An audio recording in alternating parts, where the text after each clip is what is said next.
छेनापोड़ दिवस को आम बहुत धूमधाम सहित ई पाठागार प्रांगण में पालन कलु। एटे 100 रु ऊर्ध्व छात्र छात्री आज ये उपस्थित थे। सहित मीडिया बंधु मैंने आम सहित थे। कंधमाल विभिन्न मीडिया आज आसी आम पाखे पहुँचती सहयोग प्रदान कर जहाँकि विद्याधर साहू सुपुत्र सुदर्शन साहूर जन्मदिवस आज एप्रिल 11 से दिवस को आम ये फुलबाणी फुलबाणी 2022 मसीह किसी मात्रा पालन होता किंतु विगत 3 वर्ष मध्य ई पाठागार एवं समन्वित आदिवासी उन्नयन संस्था एभली भाव छेनापोड़ को प्रचार प्रसार को निहाती भाव प्रश्रय देइछे। आगु यह किभली भाव जीआई मान्यता पाइबो एवं ये आदर को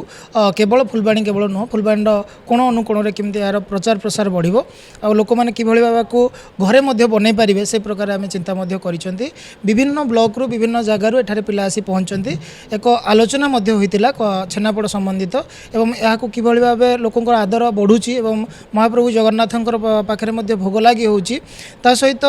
जदि आम देखुचे लोक मान प्रथम पसंद मध्य विभिन्न मिठा मध्य छेनापोड़ पसंद को आसूची एवं यही पसंद को केवल आम ओडिशा सीमित न रखी ओडिशा बाहर एवं राज्य देश देशांतर बाहर प्रचार प्रसार कर एक संकल्पबद्ध एठारे निया जाइतिला एवं समस्त को धन्यवाद ज्ञापन करा जाइछे। विभिन्न पत्र पत्रिकार एवं न्यूज फोरम रु एवं आज जेहेतु एक छुट्टी रही जाइछि नहले आम पाखे प्रशासनिक अधिकारी मान उपस्थित होता किंतु छात्र छात्री नहीं जो युव समाज माने आगामी दिन में पथ प्रदर्शन करेंगे ई पाठागार विभिन्न पद पदवी जाई चाकरी करुँच तो से पाखरे से यूथ मान पाखे आज यही छेनापोड़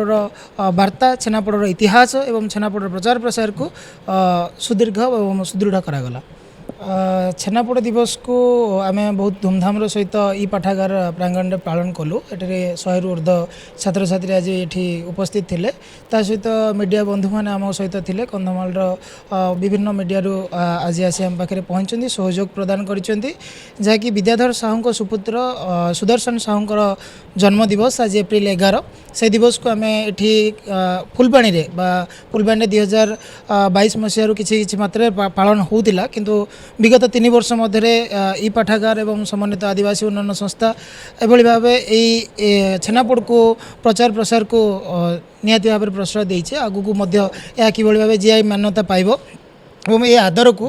केवल फुलबाणी केवल नुह फुलबाणी कोण अनुकोण केमती यार प्रचार प्रसार बढ़ो आ लोक मैंने किभली भाव को घरे बन पारे से प्रकार आम चिंता करिसेंती। विभिन्न ब्लॉक रु विभिन्न जगार एठारे पिला आसी पहुँचती एक आलोचना होता छेनापोड़ संबंधित एवं यहाँ किभली भाव लोकंर आदर बढ़ुची एवं महाप्रभु जगन्नाथंकर पाखे भोग लगी होची। ता सहित जदि आम देखुचे लोक मान प्रथम पसंद मध्य विभिन्न मिठा मध्य छेनापोड़ पसंद को आसूची एवं यही पसंद को केवल आम ओडिशा सीमित न रखी ओडिशा बाहर एवं राज्य देश देशांतर बाहर प्रचार प्रसार कर एक संकल्पबद्ध एठारे निया जाइतिला एवं समस्त को धन्यवाद ज्ञापन करा जाइछे।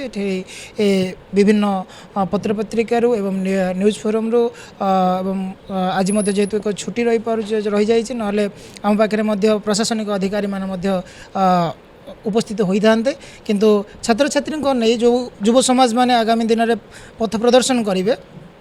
ई पाठागार विभिन्न पद पदवी जाई चाकरी करुँच तो से पाखरे से यूथ मान पाखे आज यही छेनापोड़ वार्ता छेनापोड़ इतिहास एवं छेनापोड़ प्रचार प्रसार को सुदीर्घ एवं सुदृढ़ करागला।